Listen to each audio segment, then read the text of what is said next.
अस्सलाम वालेकुम फ्रेंड की हाल चाल ने लैके चलने तुहानू मुहम्मद अली मिर्जे के बयान ते उधरों गल सुनने की सच है तो की झूठ है।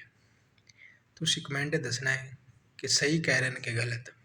तरह का वाज करते थे, फरमाते थे पहले शरीयत के अहकाम बयान करूंगा, वो करते फरमाते अब तरीक़त के अहकाम बयान करूंगा, उसके बाद फरमाते अब हकीकत बयान करूंगा। मारिफत की बातें करते लोगों पे वजद हो जाता, हु करके बाहू हो जाते थे।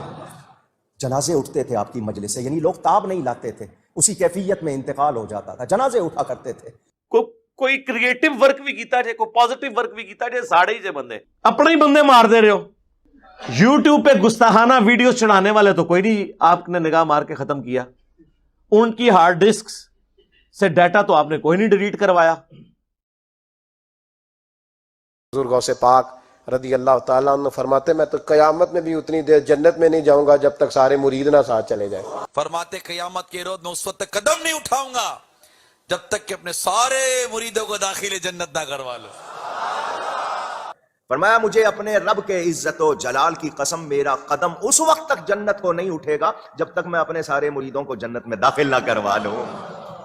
और दूसरी तरफ वो कितनी रिक्कत अंगेज हदीस है बुखारी और मुस्लिम दोनों में कि अल्लाह के महबूब सल्लल्लाहु अलैहि वसल्लम फरमाते हैं, जब कुरान की ये आयत नाजिल हुई ना कि ए नबी अपने करीबी रिश्तेदार को आखिरत का रिश्तेदारों को डर सुनाइए, तो आपने फिर एक एक रिश्तेदार को बुला कर कहा, आपने फरमाया ए नबी के चचा अब्बास, मेरे माल से जो लेना है ले ले, अगर अल्लाह ने क़यामत के दिन तुझे पकड़ लिया मैं तेरे कुछ काम नहीं आऊंगा। ए नबी की फूफी सफिया, मेरे माल से जो कुछ लेना है ले ले, अगर अल्लाह के हुजूर पकड़ी गई तो मैं तेरे कुछ काम नहीं आऊंगा। ए नबी की बेटी फातिमा, मेरे माल से जो लेना है ले ले, लेकिन आखिरत में अगर अल्लाह के हुजूर पकड़ी गई तो मैं तेरे कुछ काम नहीं आऊंगा। अंदाजा करें तो अगर नबी अलैहिस्सलाम के चचा आप सल्लल्लाहु अलैहि वसल्लम की फुप्पी और सबसे बढ़कर आप सल्लल्लाहु अलैहि वसल्लम की लाडली बेटी जन्नती औरतों की सरदार के बारे में यह कहा जा रहा है, तो बाबे ते शाही कोई नहीं जेड़े कहंदे ने जनाब असी तुहानू जन्नत ही ले जाएंगे, साडे मुरीद हो जाओ। हां, जिन्होंने कुरान और सुन्नत पढ़ा नहीं उन्होंने आपको यही लारे लपे लगा के रखने हैं ना। बहजतुल असरार में हुजूर गौसे आज़म रहमतुल्लाहि तआला अलैह फरमाते हैं, मैं टर्फ के जंगलों में सालों रहा, दरख्त के पत्तों पर मेरा गुजारा होता, मुझे पहनने के लिए हर साल एक शख्स ऊन का एक जुब्बा लाकर देता था जिसको मैं पहना करता था। मैं कांटों पर नंगे पांव चलता था, खौफनाक गारों और भयानक वादियों में बगैर खौफ के दाखिल हो जाता।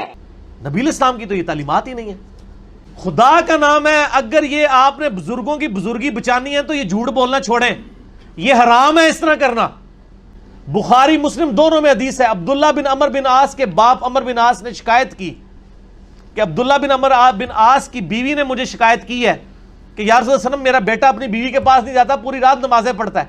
आपने अब्दुल्ला बिन अमर बिन आस को बुला के डांटा और आपने फरमाया, ए अब्दुल्ला तेरी बीवी का भी तुझ पे हक है, तेरे जिस्म का भी तुझ पे हक है, तेरे खानदान का भी तुझ पे हक है। अगर रोजाना रात को जागेगा तो तेरी आंखें अंधी हो जाएंगी, रात को आराम भी किया कर, अपनी बीवी के पास भी जाया कर। आपके बुजुर्ग बाबे जो हैं ये इंप्रेस थे यहूदियों के राहबों से और ईसाइयों के राहबों से और हिंदुओं के राहबों से, तो बहर फर्क तो होगा ना।